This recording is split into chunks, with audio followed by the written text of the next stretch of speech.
فاتح بیت المقدس سلطان صلاح الدین ایوبی رحمۃ اللہ۔ قسط نمبر 37۔ سلطان صلاح الدین ایوبی نے کمرے ٹہلتے ہوئے آہ بھری اور کہا، قوم متحد ہو سکتی ہے اور ہو بھی جاتی ہے۔ قوم کا شرازہ امرا اور حکام بکھیرا کرتے ہیں یا وہ خود ساختہ قائد جو امیر، وزیر یا حاکم بننا چاہتے ہیں۔ تم نے دیکھ لیا ہے علی، مصر کے لوگوں کی زبان پر ہمارے خلاف کوئی شکایت نہیں۔ غداری اور تخریب کاری صرف بڑے لوگ کر رہے ہیں۔ ان بڑے لوگوں کو میری ذات کے ساتھ کوئی عداوت نہیں۔ میں انہیں اس لیے برا لگتا ہوں کہ میں اسی گدی پر بیٹھ گیا ہوں جس کے وہ خواب دیکھ رہے تھے۔ سلطان ایوبی اپنے کمرے میں ٹہل رہا تھا۔ علی بن سفیان اور بہاء الدین شداد بیٹھے سن رہے تھے۔ وہ ستمبر کے پہلے ہفتے کی ایک شام تھی۔ جون اور جولائی میں سلطان ایوبی نے سوڈانیوں کی بغاوت کو کچلا اور اس کے فوراً بعد الواجد کو خلافت کی گدی سے ہٹایا تھا۔ اس سے پہلے اس نے سوڈانیوں کی بغاوت کو نہایت اچھی جنگی حکمت عملی سے دبا کر سوڈانی فوج توڑ دی تھی، مگر بغاوت کرنے والے کسی بھی قائد، کمانڈر یا عسکری کو سزا نہیں دی تھی۔ جنگی حکمت عملی سے کام لیا تھا، اس طرح اس کی جنگی اہمیت کی بھی دھاک بیٹھ گئی تھی۔ اب کہ سوڈانیوں نے پھر سر اٹھایا تو سلطان ایوبی نے اس سر کو ہمیشہ کے لیے کچل دینے کے لیے پہلے تو میدان جنگ میں سوڈانیوں کی لاشوں کے انبار لگائے، پھر جو بھی پکڑا گیا اس کے عہدے اور رتبے کا لحاظ کیے بغیر اسے انتہائی سزا دی۔ اکثریت کو تو جلاد کے حوالے کیا، باقی جو بچے انہیں لمبی قید میں ڈال دیا یا ملک بدر کر کے سوڈان کی طرف نکال دیا۔ آج 2 مہینے ہو گئے، سلطان ایوبی نے کہا، میں سلطنت کے انتظام اور قوم کی فلاح و بہبود کی طرف توجہ نہیں دے سکا۔ مجرم لائے جا رہے ہیں اور میں سوچ بچار کے بعد انہیں سزائے موت دیتا چلا جا رہا ہوں۔ یوں دل کو تکلیف ہو رہی ہے جیسے میں قتل عام کر رہا ہوں۔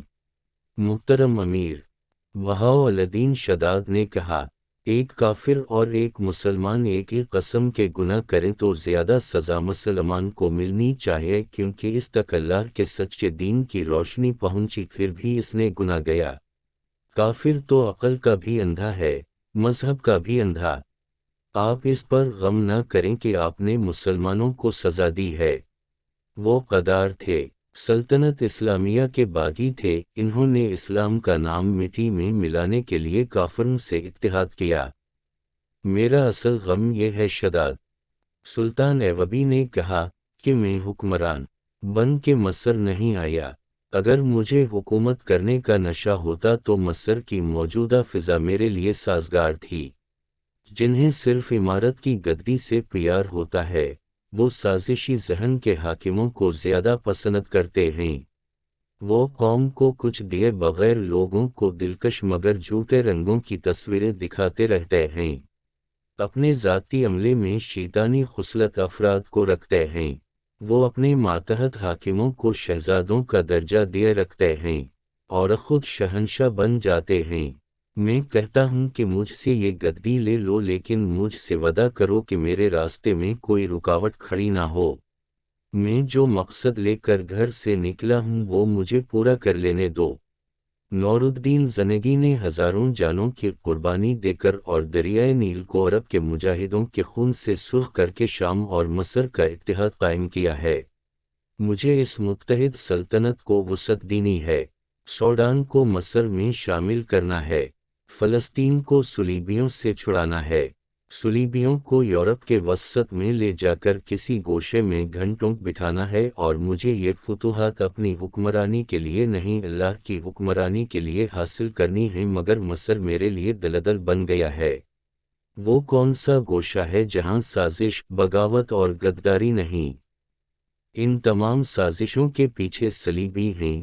سلطان ایوبی نے کہا، میں حیران ہوں کہ وہ کس بے دردی سے اپنی جوان لڑکیوں کو بے حیائی کی تربیت دے کر ہمارے خلاف استعمال کر رہے ہیں۔ ان لڑکیوں کی خوبصورتی کا اپنا جادو ہے، ان کا طلسم ان کی زبان میں ہے۔ زبان کا وار تلوار کے وار سے گہرا ہوتا ہے،